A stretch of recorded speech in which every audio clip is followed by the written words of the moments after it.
Assalamualaikum dan selamat pagi. Selamat datang ke Space Borak yang pertama pada tahun 2026 ini. Saya, Alfia Ariana, berada di sini hari ini wartawan celik Space TV anda.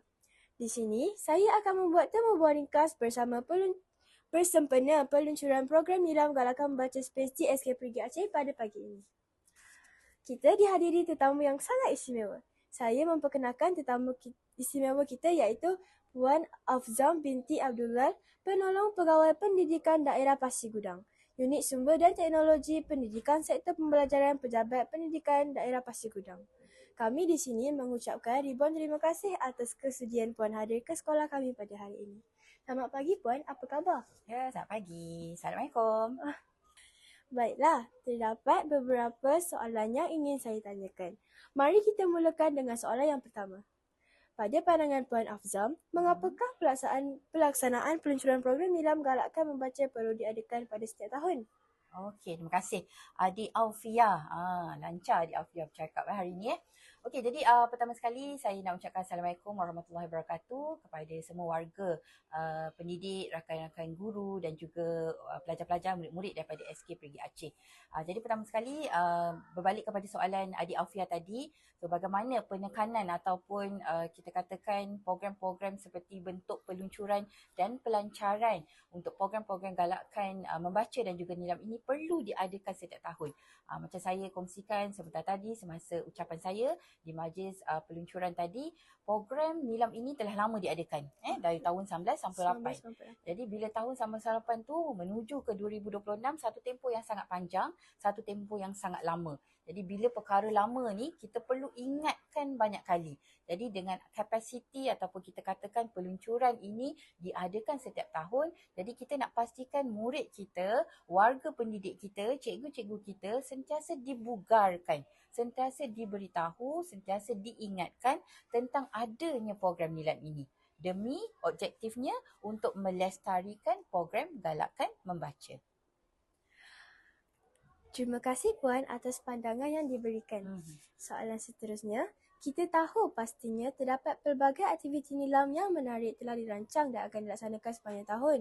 Jadi, apakah impak daripada program nilam ini di sekolah? Okey, baik. Okey, terima kasih. Jadi kalau kita maklum, Jawatankuasa Pengurusan Pusat Sumber di bawah pimpinan Guru Perpustakaan dan Media pastinya telah merangkakan pelbagai jenis program yang menarik dan pastinya dapat menambah hatilah murid-murid di sekolah tentang pengisian dan program-program galakan membaca ini. Seperti pertandingan-pertandingan. Saya percayalah pertandingan-pertandingan yang menjurus kepada aktiviti pembacaan seperti pembaca bestari, bicara buku, pengkarya muda. Jadi program-program ini atau pembaca yang paling banyak, pembaca yang paling kreatif, program-program ini secara tidak langsung, perkara pertama sekali, dia akan membawa murid-murid ke pusat sumber.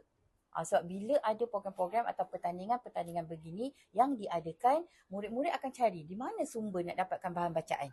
Jadi bahan bacaan ini akan diperolehi satu-satunya tempatnya adalah di pusat sumber. Jadi perkara pertama, dia akan menjadi satu bentuk promosi library, promosi pusat sumber supaya lebih ramai murid akan datang untuk mencari bahan. Dan yang kedua, bila dah baca buku itu, secara tidak langsung pengetahuan yang ada dalam buku itu akan diterapkan langsung kepada murid. Jadi murid boleh implikasi, boleh guna pakai hasil pembacaan dalam penulisan mereka. Terutamanya karangan bahasa Melayu, karangan bahasa Inggeris dan juga nanti macam saya kongsikan tadi, bila murid-murid ini di luar sana bersaing dengan murid-murid atau calon daripada sekolah lain, dia akan memberi impak yang berbeza. Murid yang banyak membaca ini, murid yang punya pengetahuan yang luas ini, dia akan kongsikan lebih banyak perkara-perkara yang baik kepada murid-murid di luar sana, pada rakan-rakan di luar sana. Jadi impak positif tadi, kalau paling mudah saya lihat, dia dah memberi satu bentuk promosi kepada library. Dan paling besar, dia akan meningkatkan kompetensi murid, meningkatkan murid ini kepada satu watak yang berbeza, watak murid ataupun calon murid yang cemerlang. Betul. Baiklah, saya amat bersetuju dengan pandangan Puan. Soalan yang terakhir, apakah harapan Puan kepada murid di sini dan di luar sana supaya memupuk minat membaca semaksimal mungkin dalam diri mereka?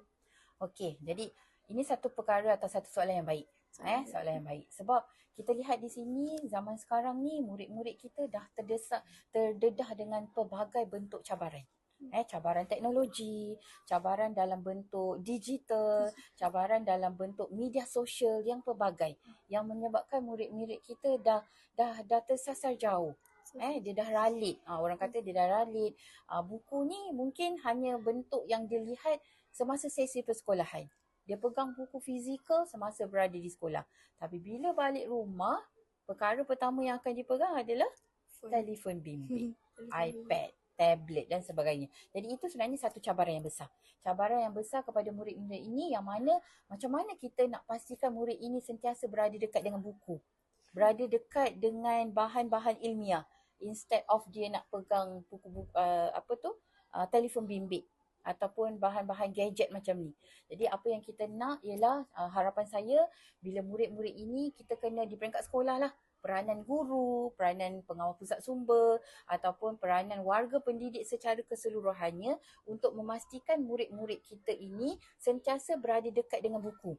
Jangan biarkan mereka terdedah atau ralit dengan gadget, dengan teknologi-teknologi digital yang memberi impak negatif kepada mereka. Itulah harapan saya. Cabaran terbesar yang kita perlu tangani, bagaimana nak membawa murid-murid kita ini kekal relevan dengan buku-buku fizikal terutamanya dan sentiasa mencari bahan berbentuk ilmiah di sebalik hiburan media sosial.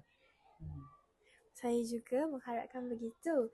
Terima kasih Puan dalam perkongsian bermakna pada hari ini bersama saya di Space TV. Kesimpulannya, peluncuran program Nilam Galakkan Membaca Space 2026 di peringkat sekolah pada hari ini telah berjaya dilaksanakan dengan lancar. Diharapkan program Nilam ini dapat menyemai budaya membaca dan melahirkan murid berilmu selaras dengan aspirasi pendidikan negara. Sekian sahaja dari saya. Semoga kita berjumpa lagi. Baik, insya-Allah. Jumpa InsyaAllah. lagi.